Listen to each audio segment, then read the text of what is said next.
ಅದರಲ್ಲಿದ್ದ organic acids ನಿಮ್ಮ ಬಾಯಲ್ಲಿದ್ದ ಎಲ್ಲ ಪ್ಲೇಕು ಎಲ್ಲ ಕಟ್ಕೊಂಡಿರೋ ಕೊಳಕೆನೆಲ್ಲನೂ 3 ನಿಮಿಷದಲ್ಲಿ ಹೊರಗೆ ತೆಗೆಯುತ್ತೆ. ತುಂಬ ಜನ ಬೇವಿನ ಕಡ್ಡಿ ಹಾಕೊಳ್ಳೋದು ಆಂಟಿಬಯೋಟಿಕ್ಕು ಸಾಯಿಸುತ್ತೆ. ಸಾಯಿಸೋದೇನಿಲ್ಲ, ಸಾಯಿಸಬೇಕಾಗಿಲ್ಲ. ಅಲ್ಲಿ ಇಜ್ಲು ಪುಡಿ ಹಾಕಿ ಉಜ್ಜಿದ್ರೆ ಸಾಯದೇ ಇದ್ರು ಎಲ್ಲನೂ ಹೊರಗಡೆ ಬಂದುಬಿಡುತ್ತೆ. ನೋಡ್ರಿ, ಒಂದು 21 ದಿವಸ ಈ ಇಜ್ಲು ಪುಡಿಯಿಂದ ಹಲ್ಲುಜ್ಜಿಕೊಂಡು ನೋಡ್ರಿ ಎಷ್ಟು ಆರಾಮಾಗಿರುತ್ತೆ ನಿಮ್ಮ ಬಾಯಿ. ಆ ಕಪ್ಪು ಅದನ್ನು ಉಳಿಯುತ್ತೆ ಅಂದರೆ ವಾರಕ್ಕೊಂದು ದಿವಸ ಬೇವಿನ ಕಡ್ಡಿ ಅಥವಾ ಹೊಂಗೆ ಕಡ್ಡಿ ಅಥವಾ ಹಲಸಿನ ಕಡ್ಡಿ ಅಥವಾ ಹುಣಸೆ ಕಡ್ಡಿ, ಯಾವುದೋ ಒಂದು ಕಡ್ಡಿ, ಏನು ಸಿಕ್ಕಲಿಲ್ಲ ಅಂದರೆ ಗರಿಕೆ ಹುಲ್ಲು ತೊಗೊಂಡು ಬಾಯಿಗೆ ಹಾಕೊಂಡು ಹಿಂಗೆ ಅಗದ್ಬಿಟ್ಟು ಬಿಸಾಕ್ರಿ. ಬೇಕಾದರೆ ಅದನ್ನು ನಾನು ಕುಡೀರಿ.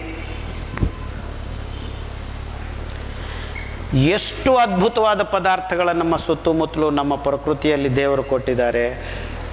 ಮೋಸ ಏನಂದರೆ ಬೇರೆ ದೇಶಗಳಲ್ಲಿ ಯಾವುದು ಏನಕ್ಕೆ ಹೆಂಗೆ ಬಳಸಬೇಕಂತ ಗೊತ್ತಿಲ್ಲ. ಆದರೆ ನಮ್ಮ ದೇಶದಲ್ಲಿ ಏನು, ಹೆಂಗೆ, ಯಾವಾಗ, ಯಾವ ರೀತಿ, ಬೆಳಗ್ಗೆ ಇದು ತಿನ್ನಬೇಕಾ, ಸಾಯಂಕಾಲ ಅದು ತಿನ್ನಬಾರ್ದ, ಎಲ್ಲನೂ ಬರೆದು ಬಿಸಾಕಿ ಬಿಟ್ಟಿದ್ದಾರೆ.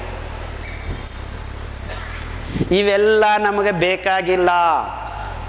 ಅಲ್ಲೆಲ್ಲೋ ಟಿ ವಿಯಲ್ಲಿ ಬಂದು, ಹಲೋ ಡಾಕ್ಟರ್, ನನಗೆ BP ಬಂದಿದೆ. ಹೌದು, ನಮ್ಮ ದೇಶದಲ್ಲಿ ಈಗ ಜಾಸ್ತಿ ಜನ ಹಾರ್ಟ್ ಅಟ್ಯಾಕಿಂದ ಸಾಯ್ತಾ ಇದ್ದಾರೆ, ಅಮೆರಿಕಾದಲ್ಲಿ ಸಾಯ್ತಾ ಇಲ್ಲ ಅಂತೆ. ಯಾಕಪ್ಪ? ನನಗಂತೂ ಆಶ್ಚರ್ಯ ಆಗೋದು. ಅಮೆರಿಕಾದಲ್ಲಿ ದಿವಸ ಪ್ರತಿಯೊಬ್ಬರು ಟ್ಯಾಬ್ಲೆಟ್ ತಪ್ಪದೆ ತಗೊಳ್ತಾರೆ, ನಮ್ಮ ದೇಶದಲ್ಲಿ ತಗೊಳ್ತಾ ಇಲ್ಲ. ಇದು ಕಾರಣ.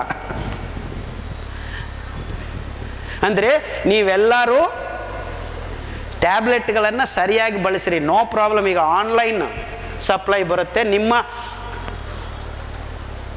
ಕಬ್ಬೋರ್ಡಲ್ಲಿ ಟ್ಯಾಬ್ಲೆಟ್ ಆಗೋಗಿದೆಯಾ ಇಲ್ವಾ ಅಂತಾನು ವಾಟ್ಸಪ್ ಈ ಅಪ್ಲಿಕೇಶನ್ಸಿಂದ ಗೊತ್ತಾಗತ್ತೆ. ಅದು ಹೇಳುತ್ತೆ, ನಿಮಗೆ ಗೊತ್ತಿಲ್ಲದೇನೆ ಬಂದು ಅಲ್ಲಿ ತುಂಬಿಸ್ತಾರೆ. ಅಷ್ಟು ಮಟ್ಟಿಗೆ ಸರ್ವಿಸ್ ಮಾಡ್ತೀವಿ ಅಂತ ಈಗ ಹೊಸ ಈ ಆನ್ಲೈನ್ ಬಿಸ್ನೆಸ್ಗಳು ಶುರು ಹಚ್ಕೊಂಡ್ಬಿಟ್ಟಿದೆ.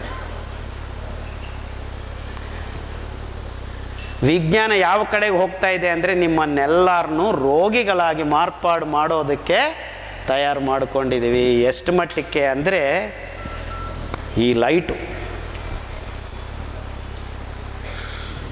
ಕತ್ತಲು ಬೆಳಕು ಅನ್ನುವ ಒಂದು ವಿಚಕ್ಷಣೆ ಇಲ್ಲದೆ ಮಾಡಿಕೊಂಡಿದ್ದೀವಿ.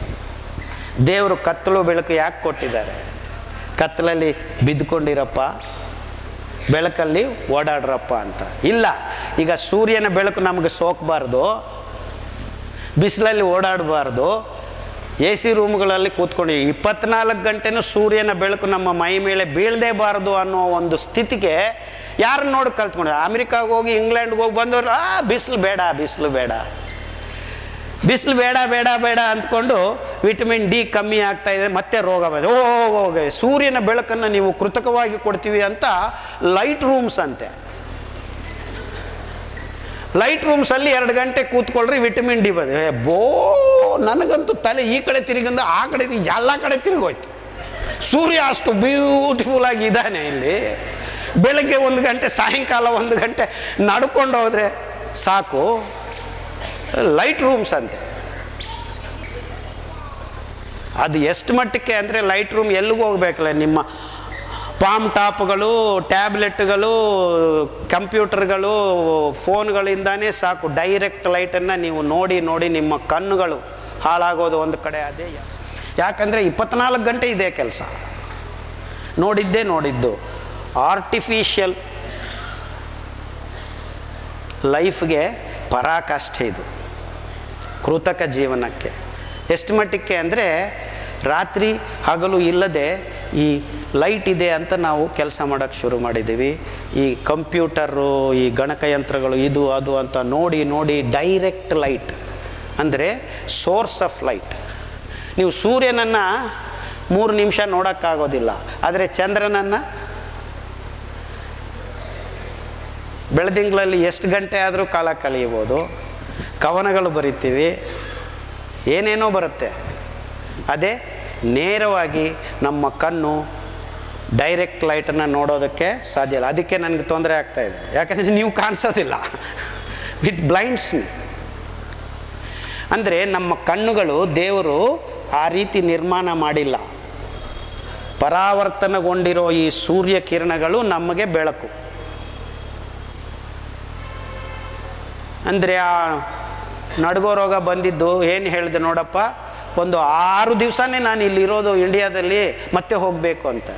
6 ವಾರ ಟೈಮ್ ಕೊಡು, ಇಲ್ಲ ಅಂದರೆ ಮಿಕ್ಕಿದ ಲೈಫೆಲ್ಲ ಹಿಂಗೆ ನಡ್ಕೊಂಡಿರ್ತೀಯ. ಯಾಕಂದರೆ ಅವ್ನಿಗೆ ಹೇಳ್ಬಿಟ್ಟಿದ್ದಾರೆ MRI ಮಾಡಿದ ಮೇಲೆ ನಿಮಗೆ ಪಾರ್ಕಿನ್ಸನ್ಸ್ ಡಿಸೀಸ್ ಬಂದಿದೆ ಅಂತ. ಅಲ್ಲಿ ತನಕ ಎಲ್ಲ ನೆನಪಿರ್ತಾ ಇತ್ತು ಅವನಿಗೆ. ಆ ಡಾಕ್ಟ್ರುಗಳು ಹೇಳಿದ ಮೇಲೆ ಮರೆಯೋದು ಶುರು ಮಾಡಿದ್ದಾರೆ. ಅಂದರೆ most of the diseases are created by doctor ಹೇಳಿದ ಮೇಲೆ ರೋಗ ಶುರು ಆಗುತ್ತೆ. ಏನಕ್ಕೋ ಅಂತ ಹೋಗ್ತೀರಾ, ಆ ಡಾಕ್ಟ್ರ್ ಈ ಟೆಸ್ಟು ಆ ಟೆಸ್ಟು ಇದೆಲ್ಲ ಮಾಡಿ ಎಲ್ಲ ಬಂದ್ಬಿಟ್ಟಿದೆ. ಸೊ ಈ ಮೋಸ ಏನಾಗಿದೆ ನೋಡ್ರಿ, ನಾವು ಈ ಕೃತಕ ಅಂದರೆ ನಾವು ಕತ್ತಲಲ್ಲಿ ಬಿದ್ದುಕೊಂಡಿರಬೇಕು ಅನ್ನೋದು ಮರ್ತು ಹೋಗಿದ್ದೀವಿ. ಕತ್ತಲಾಗಿದ್ದು ದೇವರು ಬೆಳಕು ಕತ್ತಲು ಕೊಟ್ಟಿರೋದು ಒಂದು ಟೈಮ್ ನಿದ್ದೆ ಮಾಡಬೇಕು, ಇನ್ನೊಂದು ಟೈಮ್ ಕೆಲಸ ಮಾಡೋದಕ್ಕೆ. ಯದ್ವಾ ತದ್ವಾ ಮಾಡ್ಕೊಂಡಿದ್ದೀವಿ. ರಾತ್ರಿ ಎಲ್ಲ ಪಾರ್ಟಿ ಮಾಡೋದು, ಬೆಳಗ್ಗೆ ಎಲ್ಲ ಬಿದ್ದುಕೊಂಡಿರೋದು. ಯಾಕೆ? ಲೈಟ್ ಇದೆ. ಇಷ್ಟು ಸೂಕ್ಷ್ಮವಾದ ವಿಷಯ. ಆತನಿಗೆ ಹೇಳಿದೆ, ನೋಡಪ್ಪ 6 ವಾರ ಸಮಯ ನೀವು ಇವೆಲ್ಲ ಬಿಟ್ಬಿಟ್ಟು ನಿಮ್ಮ ಮನೆಗೆ ಹೋಗು, ಒಂದು ರೂಮು ಪೂರ್ತಿ ಕತ್ತಲು ಕೋನ ಮಾಡ್ಕೊ, ಆದಷ್ಟು ಸಮಯ ಅಲ್ಲಿ ಇರೋದನ್ನು ಕಲ್ತ್ಕೊ. 3 ದಿವಸ ರಾತ್ರಿ ಹೊತ್ತು ಅಲ್ಲಿ ಇರೋಕ್ಕೆ ಶುರು ಮಾಡಿದ ಮೇಲೆ 4ನೇ ದಿವಸ ಬಿದ್ದುಕೊಂಡಿದ್ದವನು ಅಲ್ಲಿ ನಿದ್ದೆ ಬರ್ತಾ ಇರಲಿಲ್ಲ ಅವನಿಗೆ. He has to take so many tablets. 4ನೇ ದಿವಸ ನಿದ್ದೆ ಮಾಡೋಕ್ಕೆ ಶುರು ಮಾಡಿದ ಮೇಲೆ 2 ದಿವಸ ಹೊರಗಡೆ ಬಂದಿಲ್ಲ. ಅವ್ರ ಅಮ್ಮ ಹೋಗಿ ನೋಡಿದರೆ ಬಿದ್ದುಕೊಂಡಿದ್ದಾನೆ ಮನೆಗೆ, ಜಸ್ಟ್ ಬಿದ್ದ ಮೇಲೆ. He slept because he didn't sleep for so many days. ಅಂದರೆ ಆ ಕತ್ತಲ ಮಹತ್ವ ಏನಂದರೆ, when you sleep in pitch dark, ನಿಮ್ಮ ಮೆದುಳಿನಲ್ಲಿ ಸೋ ಕಾಲ್ಡ್ ರಾಸಾಯನಿಕ ಸೆರಟೋನಿನ್ ಅಂತಾರೆ, ಇದಂತಾರೆ, ಅದೇನೇನೋ ಹೇಳ್ತಾ ಇರ್ತಾರೆ. ಅವಂತ ಅಷ್ಟೇ ಅಲ್ಲ, ಇನ್ನೂ ತುಂಬ ಅಂಶಗಳಿದ್ದಾವೆ ನಮಗೆ ಗೊತ್ತಿಲ್ಲದೆ ಇರೋದು. ಸುಖವಾದ ನಿದ್ರೆ ಬರಬೇಕು ಅಂದರೆ ನೀವು ಕತ್ತಲಲ್ಲಿ ಮಲಗಬೇಕು. ಇನ್ಫ್ಯಾಕ್ಟ್ ಎಷ್ಟು ಜನ ನನ್ನ ಹತ್ರ ಬರ್ತಾರೆ, ಸರ್ ನನಗೆ 2 ಗಂಟೆಗೆ ಎಚ್ಚರ ಆದರೆ ಮತ್ತೆ ನಿದ್ದೆ ಬರೋಲ್ಲ ಅಂತ ಹೇಳೋರು ಮುದುಕರೆಲ್ಲ ನಾನು ಕೇಳ್ತಾ ಇರೋದು. ವೆರಿ ವೆರಿ ಯಂಗ್ ಪೀಪಲ್, 20 ವರ್ಷ 25 ವರ್ಷ ಮಕ್ಕಳು. ಯಾಕಂದರೆ ನೀವು ನಿದ್ದೆ ಮಾಡೋ ಜಾಗ ಹಂಗಿದೆ, ಬೆಳಕು ತುಂಬ ಬರ್ತಾ ಇರುತ್ತೆ ನಿಮ್ಮ ಮನೆ ಕೋಣೆಗಳಲ್ಲಿ. ಸೊ ಇನ್ಫ್ಯಾಕ್ಟ್ ನಮ್ಮ ಮಕ್ಕಳು ಹುಟ್ಟಿದಾಗ ಬಾಣಂತಿಯರನ್ನು ಕತ್ತಲ ಕೋಣೆಯಲ್ಲಿ ಇಡೋರು. ಇನ್ಫ್ಯಾಕ್ಟ್ ಆ ಮಗು ಕಣ್ಣು ಇನ್ನೂ ಪೂರ್ತಿ ಸರಿಯಾಗಿ ನಿರ್ಮಾಣಗೊಂಡಿರೋದಿಲ್ಲ ಅಂತ ಬೆಳಕು ತುಂಬ ತೋರಿಸು. ಈಗ ಏನಿಲ್ಲ, ಹುಟ್ಟಿದ ತಕ್ಷಣ ಫೋಟೋ ಕ್ಲಿಕ್, ಟಪಕ್ ಟಪಕ್ ಟಪಕ್ ಟಪಕ್. ಆ ಮಗುಗೆ flash flash flash. No wonder lot of kids are wearing specs even at the age of 5 or 6. ಯಾಕ್ರಿ ಫೋಟೋ ತೆಗಿಬೇಕು? ಅಷ್ಟು ಅರ್ಜೆಂಟ್ ಏನು?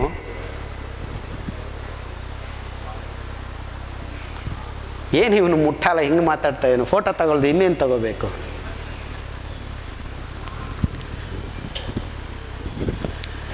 ಫೋಟೋ ಗೀಟೋ ತಗೊಳ್ದಾದ್ರೆ ಹಿಂದೆಯಿಂದ ತಗೊಳ್ರಿ, ಸೈಡಿಂದ ತಗೊಳ್ರಿ. ಇನ್ಫ್ಯಾಕ್ಟ್ ತಗೊಳ್ಳೇಬೇಡ್ರಿ.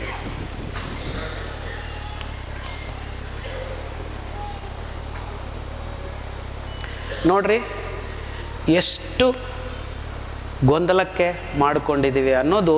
ಈ ಅತಿರೇಕದ ರೋಗಗಳನ್ನು ಸಹಜವಾಗಿ ನಾವು ವಾಸಿ ಮಾಡಿಕೊಂಡಾಗ ಗೊತ್ತಾಗುತ್ತೆ ದೇವರು ಯಾಕೆ ಇದನ್ನು ಹಿಂಗೆ ಮಾಡಿದ್ದಾರೆ ಅಂತ. ನಾವು ಕತ್ತಲಲ್ಲಿ ಓಡಾಡ್ತಾ ಇದ್ದರೆ ಕತ್ತಲಲ್ಲಿ ಓಡಾಡೋ ಜೀವಿಗಳು ಓಡಾಡೋಕ್ಕಾಗೋದಿಲ್ಲ. Let the time belong to those animals. ರಾತ್ರಿ ಹೊತ್ತು ಸಂಚಾರ ಮಾಡೋ ಜೀವಿಗಳಿಗೆ ನಾವು ಸಮಯ ಕೊಡಬೇಕು. ಇರೋದು ಒಂದೇ ಭೂಮಿ, ಎಲ್ಲರೂ ಜೀವನ ಮಾಡಬೇಕು.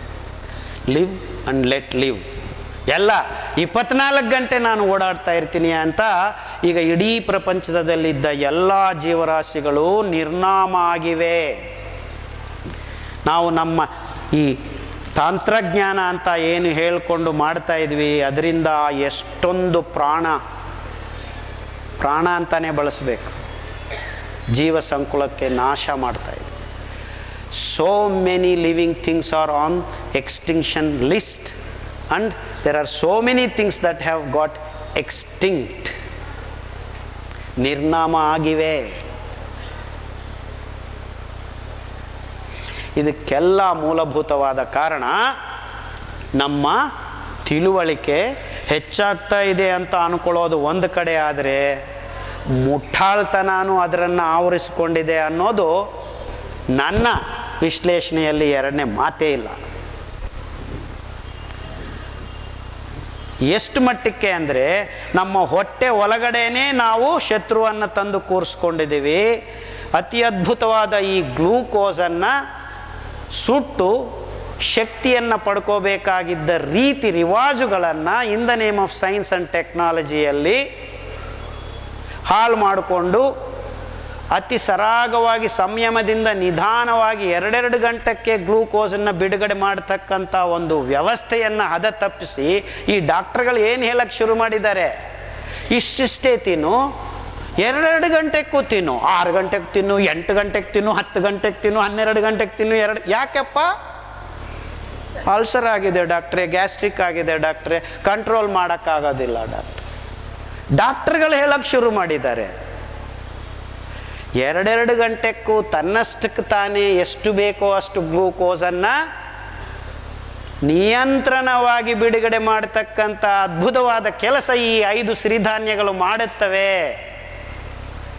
ಅವು ನಿಜವಾದ ಆಹಾರ ಪದಾರ್ಥಗಳು ಅಷ್ಟೇ ಅಲ್ಲ, ನಿಮ್ಮ ಅಂಗಾಂಗಗಳಲ್ಲಿ ಕೊಳುಕನ್ನು ಬಿಟ್ಟಾಗ ಕೊಳುಕನ್ನು ಆವತ್ತಿಗೂ ನಿರ್ಮಲ ಮಾಡತಕ್ಕಂಥ ಅದ್ಭುತವಾದ ಗುಣ ಈ ಸಿರಿಧಾನ್ಯಗಳ ಹೊಟ್ಟಿನಲ್ಲಿದೆ, ನಾರಿನಲ್ಲಿದೆ. ಈ 2 ಅಂಶಗಳನ್ನು ಸಂಕ್ಲಿಷ್ಟವಾಗಿ, ಸಂಕೀರ್ಣವಾಗಿ, ಅತಿ ಸರಳವಾಗಿ ಹೊಂದಾಣಿಕೆ ಮಾಡಿಕೊಟ್ಟಿದ್ದಾರೆ ದೇವರು. ಈ ಧಾನ್ಯಗಳು ಸಮುದ್ರ ಗರ್ಭದಲ್ಲಿ ಎಲ್ಲ ಜೀವರಾಶಿಗಳಿಗೂ ಆಹಾರ ಉತ್ಪಾದನೆ ಮಾಡತಕ್ಕಂಥ ಏಕಾಂಗಿ ಜೀವಿ ಫೈಟೋಪ್ಲಾಂಕ್ಟನ್ ಅಂತಾರೆ. ಅದು ಅತಿ ಸಣ್ಣ ಸೂಕ್ಷ್ಮ ಪ್ರಮಾಣದ ಜೀವಿ. ಇಡೀ ಸಮುದ್ರ ಗರ್ಭದಲ್ಲಿದ್ದ ಎಲ್ಲ ಜೀವರಾಶಿಗಳಿಗೂ ಆಹಾರವನ್ನು ಉತ್ಪಾದನೆ ಮಾಡಿಕೊಡುತ್ತೆ. ಆ ಪತ್ರ ಹರಿತ್ತು ಇದ್ದ ಅದೇ ಸಾರೂಪ್ಯ ಆ ಫೈಟೋಪ್ಲಾಂಕ್ಟನ್ನಲ್ಲೂ ಕ್ಲೋರೋಫಿಲ್ ಇದೆ. ನಮ್ಮ ಸಿರಿಧಾನ್ಯಗಳು ಯಥೇಚ್ಛವಾಗಿ ಇಡೀ ಭೂಮಂಡಲವನ್ನು ಆವರಿಸಿಕೊಂಡು ಎಲ್ಲ ಜನರಿಗೂ, ಯಾಕಂದರೆ ಈ ಸಿರಿಧಾನ್ಯಗಳು ಇಟಾಲಿಯನ್ ಮಿಲೆಟ್ ಅಂತಾರೆ ನವಣೆಯನ್ನು. ಅಂದರೆ ಈ ಇಟಾಲಿಯನ್ ಆಲ್ಪ್ಸು, ಆ ಬಯಲು ಸೀಮೆಗಳಲ್ಲಿ ಯಥೇಚ್ಛವಾಗಿ ಬೆಳೀತಾ ಇದ್ವು. ಸಾಮೆಯನ್ನು ಆಫ್ರಿಕನ್ ಮಿಲೆಟ್ ಅಂತಾರೆ. ಇವತ್ತಿಗೂ ಆಫ್ರಿಕಾ ಖಂಡದಲ್ಲಿ ಅಲ್ಲಿ ಇಲ್ಲಿ ಎಲ್ಲ ದೇಶಗಳಲ್ಲಿ ಬೆಳೀತಾ ಇರೋ ಧಾನ್ಯ ಏನಾದರೂ ಮಿಕ್ಕಿರೋದಿದ್ದರೆ ಅದು ಸಾಮೆ, ಲಿಟಿಲ್ ಮಿಲೆಟ್ ಅಂತಾರೆ, ಆಫ್ರಿಕನ್ ಮಿಲೆಟ್. ಊದಲು ಬಾರ್ನಿಯಾರ್ಡ್ ಮಿಲೆಟ್ ಅಂತಾರೆ, ಜಾಪನೀಸ್ ಮಿಲೆಟ್ ಅಂತಾರೆ. ಅಂದರೆ ಆ ಜಾಪನೀಸ್ ಆ ಮಂಜುಗಡ್ಡೆಗಳು, ಆ ದೊಡ್ಡ ದೊಡ್ಡ ಪರ್ವತಗಳು, ಆ ಕಣಿವೆಗಳಲ್ಲಿ ಬಯಲುಸೀಮೆಗಳಲ್ಲಿ ಯಥೇಚ್ಛವಾಗಿ ಬೆಳೀತಾ ಇರತಕ್ಕಂಥ ಧಾನ್ಯ ಊದಲು. ಅದನ್ನೇ ರಷ್ಯನ್ ಮಿಲ್ಲೆಟ್ಟು ಅಂತಾರೆ. ಅಂದರೆ ರಷ್ಯಾ ಪ್ರಾಂತದಲ್ಲೂ ಈ ಬಾರ್ನಿಯಾರ್ಡ್ ಮಿಲ್ಲೆಟ್ಟು ಯಥೇಚ್ಛವಾಗಿ ಬೆಳೀತಾ ಇತ್ತು. ಕೋಡೋ, ಹಿಮಾಲಯದ ಬೆಟ್ಟಲ ತಪ್ಪಲು ಕಣಿವೆಗಳಲ್ಲಿ ಇವತ್ತಿಗೂ ಬೆಳೀತಾ ಇರೋದು ಕೋಡೋ ಮಿಲ್ಲೆಟ್. ಆರ್ಕ ಅಕ್ಕಿ, ಆರ್ಕ ಹೆಸರೇ ಸೂರ್ಯಂದು, ಆದಿ ಬೀಜ ಅದು. ಯಾಕಂದರೆ ಅಲ್ಲಿ ನೀರಿನ ಅಗತ್ಯ ಇಲ್ಲ. ಬೆಳಕು ಬಂದಾಗ ಆರ್ಕ ಹುಲ್ಲು ಉಟ್ಕೊಂಡ್ಬರುತ್ತೆ. ಯಾಕಂದರೆ ನೀರು ಯಥೇಚ್ಛವಾಗಿ ಆ ಕಣಿವೆ ಪ್ರದೇಶಗಳು ಇರ್ತಾಯಿತ್ತು. ಈ ಬೀಜ ಒಡೆದು ಬಿಸಿಲು ಬಂದಾಗ ಮೊಳಕೆ ಹೊಡೆಯೋದು, ಅದಕ್ಕೆ ಅದನ್ನು ಆರ್ಕ ಅಂತಾರೆ. ಎಷ್ಟು ಅದ್ಭುತವಾದ ಅಕ್ಕಿ ಅಂದರೆ ನಿಮ್ಮ ರಕ್ತ ಮೂಲೆ ಮಜ್ಜೆಯನ್ನು ಶುದ್ಧ ಮಾಡುತ್ತೆ. ಅಂದರೆ ರಕ್ತದ ಉತ್ಪಾದನೆ ಆಗುವ ಜಾಗವನ್ನೇ ಶುದ್ಧ ಮಾಡುತ್ತೆ. 9% ನಾರಿದೆ. ಕೋಡ ಬಿಟ್ಟರೆ ಇನ್ನು ಕೊರಲೆ ಅಂತ ಇದೆ, 12.5% ನಾರಿದೆ ಅದರಲ್ಲಿ. ಎಂಥ ಅದ್ಭುತ ಅಂದರೆ ಇದು ನಿಮ್ಮ ಕೂದಲಿಂದ ಹಿಡಿದು ಉಗುರು ತನಕ ಎಲ್ಲ ಅಂಗಾಂಗಗಳನ್ನು ನಿರ್ಮಲ ಮಾಡತಕ್ಕಂಥ ಅದ್ಭುತವಾದ ಗುಣ ಈ ಕೊರಲೆ ಅಕ್ಕಿ ನಾರಿನ ಅಂಶದಲ್ಲಿದೆ. ಇದನ್ನು ಬ್ರೌನ್ ಟಾಪ್ ಮಿಲ್ಲೆಟ್ ಅಂತಾರೆ. ಇದು ಯಥೇಚ್ಛವಾಗಿ ಮೆಕ್ಸಿಕೋ ಮತ್ತು ಅಮೆರಿಕಾ ಖಂಡದಲ್ಲಿ 1900 ಇಸ್ವಿಗೆ ಮುನ್ನ ಯಥೇಚ್ಛವಾಗಿ ಬೆಳೀತಾ ಇತ್ತು. ಅದನ್ನು ಈ ಮುಟ್ಟಾಳರು ಹಸುಗಳಿಗೆ ಕೊಟ್ಟು ಅವರು ಮಾಂಸವನ್ನು ತಿನ್ನೋಕ್ಕೆ ಶುರು ಮಾಡಿದ್ರು. ಇನ್ಫ್ಯಾಕ್ಟ್ ಹಸುಗಳಿಗೆ ಈ ಹುಲ್ಲು ಅತಿ ಅದ್ಭುತವಾದ ಹುಲ್ಲು. ಆ ಹುಲ್ಲನ್ನು ತಿಂದರೆ ಹಸುಗಳು ಆರೋಗ್ಯವಂತವಾಗಿರ್ತವೆ, ಅದ್ಭುತವಾಗಿ ಬೆಳೀತವೆ. ಕೊರಲೆ ನೋಡ್ರಿ, ನಾನು ಹೇಳ್ತಾ ಇದ್ದೀನಿ, ಈ 5 ಧಾನ್ಯಗಳು ಎಲ್ಲ ಭೌಗೋಳಿಕ ಪ್ರದೇಶಗಳಿಗೆ ಅನುಗುಣವಾಗಿ ಹೊಂದಿಕೊಂಡು ಅಲ್ಪ ಸ್ವಲ್ಪ ನೀರಿನ ಅಂಶ ಸಿಕ್ಕಿದ್ರೆ, ಬರ ಪ್ರದೇಶಗಳಲ್ಲೂ ಯಥೇಚ್ಛವಾಗಿ ಬೆಳೀತಕ್ಕಂಥ ಈ 5 ಧಾನ್ಯಗಳು. ನಮ್ಮ ಅದೃಷ್ಟ ಏನಂದರೆ ಪಶ್ಚಿಮ ಘಟ್ಟಗಳ ಕನುಮಗಳಲ್ಲಿ ಈ 5 ಧಾನ್ಯಗಳು ನಾನು ಓಡಿ ಬಂದು ಜೀವಂತವಾಗಿದ್ದ ಈ ಬೀಜಗಳನ್ನು ಮತ್ತೆ ತೆಗೆದು ಬೆಳೆಸಿ ರೈತರಿಗೂ ಕೊಟ್ಟು, ಬೆಳೆಸಿರಿ, ಇದನ್ನು ತಿಂದರೆ ನಮಗೆ ಆರೋಗ್ಯ ಸಿಗುತ್ತೆ. ಯಾಕಂದರೆ ಇದರಲ್ಲಿ ಆ ಗ್ಲೂಕೋಸ್ ರೆಗ್ಯುಲೇಷನ್ ಅಂದರೆ ಈ ಗ್ಲೂಕೋಸನ್ನು ನಿಯಂತ್ರಣ ಮಾಡತಕ್ಕಂಥ ಅದ್ಭುತವಾದ ಗುಣ ಇದೆ. ಯಾಕೆ ಡಾಕ್ಟ್ರೇ ಗ್ಲೂಕೋಸ್ ಬರಲೇಬೇಕಲ್ಲ? ಜಾಸ್ತಿ ಬರಬಾರ್ದು, ಎಷ್ಟು ಬೇಕೋ ಅಷ್ಟು ಬರಬೇಕು. ನಮ್ಮ ದೇಹದಲ್ಲಿ 5 ಲೀಟರ್ ರಕ್ತ ಇದೆ. 1 ಲೀಟರ್ ರಕ್ತದಲ್ಲಿ 1 ಗ್ರಾಮ್ ಗ್ಲೂಕೋಸ್ ಮಾತ್ರ ಇರಬೇಕು. ಹೆಚ್ಚಾದರೆ ಈ ರೋಗಗಳೆಲ್ಲ ಬರ್ತವೆ. ಅಂದರೆ ಹೆಚ್ಚಾಗದೇ ಇರಂಗೆ ನೋಡ್ಕೊಳ್ಳೋದು ನಿಜವಾದ ಆಹಾರದ ಗುಣತತ್ವ. ಆ ಗುಣತತ್ವ ಇರೋದು ಈ ಅದ್ಭುತವಾದ 5 ಸಿರಿಧಾನ್ಯಗಳಲ್ಲಿ ಮಾತ್ರ. ಅದಕ್ಕೆ ನಾನು ಈ ಆಹಾರ ಧಾನ್ಯಗಳನ್ನು ಅದ್ಭುತವಾಗಿ, ನನಗೆ ಖುಷಿಯಾಗತ್ತೆ, ನಾನೇ ಹೆಸರಿಟ್ಟಿದ್ದು ಇದಕ್ಕೆ ಸಿರಿಧಾನ್ಯ ಅಂತ ಹೆಸರಿಟ್ಟಿದ್ದೀನಿ. ಏನು ಸಿರಿಧಾನ್ಯ? ದುಡ್ಡು ಬರೋದಿಲ್ಲ, ದುಡ್ಡಿಂದಾನೂ ಬರೋಕ್ಕಾಗದೇ ಇರತಕ್ಕಂಥ ಅದ್ಭುತವಾದ ಆರೋಗ್ಯವನ್ನು ಕೊಡ್ತಕ್ಕಂಥ ಧಾನ್ಯಗಳು ಈ 5 ಸಿರಿಧಾನ್ಯಗಳು. ಡಾಕ್ಟ್ರೇ ರಾಗಿ ಇದೆಯಲ್ಲ, ಜೋಳ ಇದೆಯಲ್ಲ, ಸಜ್ಜೆ ಇದೆಯಲ್ಲ, ಬರಗು ಇದೆಯಲ್ಲ, ಇವೆಲ್ಲನೂ 2-4% ನಾರಿರೋದು. ಅಂದರೆ ಇವನ್ನು ತಿನ್ನಿದರೆ ನಮಗೆ ಆರೋಗ್ಯ ಬರೋದಿಲ್ಲ, ಆರೋಗ್ಯ ಹೋಗೋದು ಇಲ್ಲ. ಅಂದರೆ ತಟಸ್ಥ ಧಾನ್ಯಗಳು. ಅಂದರೆ ನಿಮಗೆ ಕ್ಯಾನ್ಸರ್ ಬಂದಿದೆ, ಆ ಕೊಳಕನ್ನು ತೆಗಿಬೇಕು ಅಂದರೆ ಈ ಧಾನ್ಯಗಳಿಂದ ಸಾಧ್ಯ ಆಗೋದಿಲ್ಲ, ಈ 5 ಧಾನ್ಯಗಳಿಂದಾನೇ ಸಾಧ್ಯ ಆಗೋದು. ಡಾಕ್ಟ್ರೇ ನನಗೆ ಡಯಾಬಿಟೀಸ್ ಬಂದಿದೆ, ಗ್ಯಾಂಗ್ರೀನ್ ಆಗಿದೆ, ಹೆಂಗೆ ವಾಸಿ ಮಾಡ್ಕೋಬೋದು? ಎಲ್ಲವೂ ಹೋಗಬೇಕಾಗಿಲ್ಲ, ಈ 5 ಸಿರಿಧಾನ್ಯಗಳನ್ನು ಬಳಸ್ರಿ. 5 ವಾರಕ್ಕೆ ಗಾಯ ವಾಸಿಯಾಗಕ್ಕೆ ಶುರುವಾಗುತ್ತೆ. ಸಾವಿರಾರು ಜನ ವಾಸಿ ಮಾಡ್ಕೊಂಡಿದ್ದಾರೆ. ಮೋಸ ಏನಂದರೆ ವಾಸಿ ಆದಮೇಲೆ ನನ್ನ ಹತ್ರ ಬರ್ತಾರೆ, ಡಾಕ್ಟ್ರೇ ನಾಳೆಯಿಂದ ನಾರ್ಮಲ್ ಊಟ ಮಾಡ್ಬೋದು. ಅಂದರೆ ನಾನು ನಿಮ್ಮೆಲ್ಲರಿಗೂ ಅಬ್ನಾರ್ಮಲ್ ಊಟ ಮಾಡಿಸಿ ವಾಸಿ ಮಾಡಿದ್ದೀನಿ. ಇನ್ಮೇಲೆ ಮತ್ತೆ ನಾನು ಈ ಚಿತ್ರಾನ್ನ, ಪುಳಿಯೋಗರೆ, ಬಣ್ಣ ಹಾಕ್ಕೊಂಡು ಬಿಳಿ ಹಾಕಿ ಮತ್ತೆ ಊಟ ಮಾಡ್ಬೋದಾ ಅಂತ. ನೋಡ್ರಿ ಎಷ್ಟು ಮುಟ್ಟಾಳರನ್ನು ಮಾಡಿದ್ದಾರೆ ನಮ್ಮ.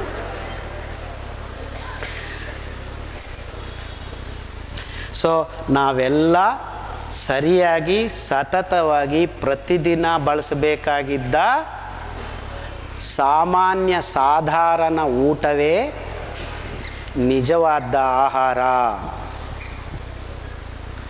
ಕೃತಕ ಪದಾರ್ಥಗಳು, ಅದು ಸ್ವದೇಶಿಯಾಗಿರ್ಬೋದು, ವಿದೇಶಿಯಾಗಿರ್ಬೋದು, ಪ್ಲಾಸ್ಟಿಕ್ ಚೀಲಗಳಲ್ಲಿ, ಡಬ್ಬಗಳಲ್ಲಿ ಹಾಕ್ಕೊಂಡು ತಿನ್ನಕ್ಕೆ ಶುರು ಮಾಡಿದರೆ ರೋಗ. ಸ್ವದೇಶಿಯಾಗಲಿ ವಿದೇಶಿಯಾಗಲಿ ಸಹಜತೆಯಿಂದ ಕೂಡಿದ್ದರೆ ಅದು ಯೋಗ, ಅದೇ ಆರೋಗ್ಯ. ಇಷ್ಟೇ ನಮಗೆ ಗೊತ್ತಾಗಿರಬೇಕಾಗಿರೋದು. Absolutely simple. ಇದನ್ನು ಈ ವಿಜ್ಞಾನಿಗಳು, ಈ ರಾಜಕಾರಣಿಗಳು, ಈ ವ್ಯಾಪಾರೀಕರಣಗಳು, ಈ ಎಕನಾಮಿಸ್ಟು, ಇವರು ಅವರು ಏನೇನೋ ಗೊಂದಲಗಳು. ಯಾವಾಗ ನೀವು ಪದಾರ್ಥಗಳನ್ನು ಕೇಂದ್ರೀಕೃತ ಮಾಡೋಕ್ಕೆ ಹೊರಡ್ತೀರೋ ಆವಾಗ ರೋಗ ಶುರು ಆಗುತ್ತೆ. ಎಷ್ಟು ಮಟ್ಟಿಗೆ ಅಂದರೆ ಎಲ್ಲರೂ ತುಂಬ ಖುಷಿಯಾಗಿ ತಿನ್ನತಕ್ಕಂಥ ಪದಾರ್ಥ ಈ ಚಾಕ್ಲೇಟ್ ಅನ್ನೋದರಲ್ಲಿ ಎಲ್ಲ ಒಟ್ಟಿಗೆ ಕೂಡಿಸಿ ಬೇಯಿಸೋವಾಗ ಆ ವಾಸನೆ ದುರ್ಗಂಧದಿಂದ ಸುಗಂಧಕ್ಕೆ ಪರಿವರ್ತನೆ ಆಗೋ ಸಮಯದಲ್ಲಿ ಅದಕ್ಕೆ ಬಂದು ಬೀಳ್ತವೆ ಜಿರಳೆಗಳು, ಇಲಿಗಳು. ಅದನ್ನು ನಾವು ತೆಗಿಯೋಕ್ಕಾಗೋದಿಲ್ಲ, ಹಂಗೆ ಮಾರಾಟ ಮಾಡ್ಕೊಳ್ಳೋಕ್ಕೆ ಬಿಡ್ರಿ ಅಂತ ಈ ಕಂಪನಿಗಳು FDA ಅರ್ಜಿ ಸಲ್ಲಿಸ್ತವೆ. ಎಷ್ಟು ಮಟ್ಟಕ್ಕೆ ಬೀಳ್ತಾ ಇವೆ ಅಂತ ಅವರು ಒಂದು ಪ್ರಶ್ನೆ ಹಾಕ್ತಾರೆ. ಏನೂ ಇಲ್ಲ, 4% ಮಾತ್ರ ಬೀಳ್ತಾ ಇವೆ, ಪರವಾಗಿಲ್ಲ ಮಾರಾಟ ಮಾಡ್ಕೊಳ್ಳಿ ಅಂತ ಈ FDA ಅವರು ಪರ್ಮಿಷನ್ ಕೊಟ್ಟಿದ್ದಾರೆ. ಚಾಕ್ಲೇಟ್ ಆ ದೊಡ್ಡ ದೊಡ್ಡ ಉಂಡೆಗಳನ್ನು ತಂದು ನಾವು ಮತ್ತೆ ಬೇಯಿಸಿ ಬೇರೆ ಬೇರೆ ರೂಪದಲ್ಲಿ ಈ ಬೆರ್ರಿ ಆ ಬೆರ್ರಿ, ಈ ಚಾಕ್ಲೇಟ್ ಆ ಚಾಕ್ಲೇಟ್ ಅಂತ ನಮ್ಮ ಮಕ್ಕಳ ಬಾಯಿಗೆ ತಂದು ಎಷ್ಟು ಮಟ್ಟಕ್ಕೆ ತಿನ್ನಿಸ್ತಾ ಇದ್ವಿ ಅಂದರೆ, ಈಗ ಜನ್ಮದಿನವನ್ನು ನಾವು, ನೀವು ಬಿಡ್ರಿ, ಸ್ವಾಮೀಜಿಗಳೂ ಕೇಕ್ಗಳನ್ನು ಕಟ್ ಮಾಡಿಕೊಂಡು ತಿನ್ನೋಕ್ಕೆ ಶುರು ಮಾಡಿದ್ದಾರೆ. ಅದರಲ್ಲಿ ಏನಿದೆ? ಡಾಲ್ಡಾ ಇದೆ, ಮೈದಾ ಹಿಟ್ಟಿದೆ, ಈ ಚಾಕ್ಲೇಟ್ ಉಂಡೆಗಳು ಅಂದರೆ ಜಿರಳೆಗಳಿವೆ, ಇಲಿ ಗೊದ್ದೆಗಳಿವೆ.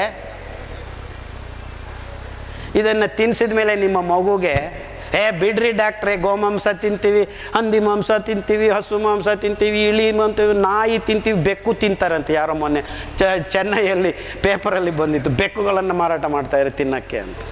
ಕೊರಿಯಾಕ್ಕೆ ಹೋದರೆ ನಾಯಿಗೆ ತಿಂತಾರೆ, ಫ್ರಾನ್ಸ್ಗೆ ಹೋದರೆ ಎಲ್ಲ ಎನಿಥಿಂಗ್ ದಟ್ ಮೂವ್ಸ್ ಈ ಚೈನೀಸ್ ತಿಂದ್ಬಿಡ್ತಾರೆ. ಇವೆಲ್ಲ ತಿನ್ನೋಕ್ಕೆ ಶುರು ಮಾಡಿದ ಮೇಲೆ ಏನು ಜಿರ್ಲೆ ತಿಂದರೆ ಏನು? ಜಿರ್ಲೆ ತಿನ್ನಬೇಕಾಗಿಲ್ಲ ನೀವು.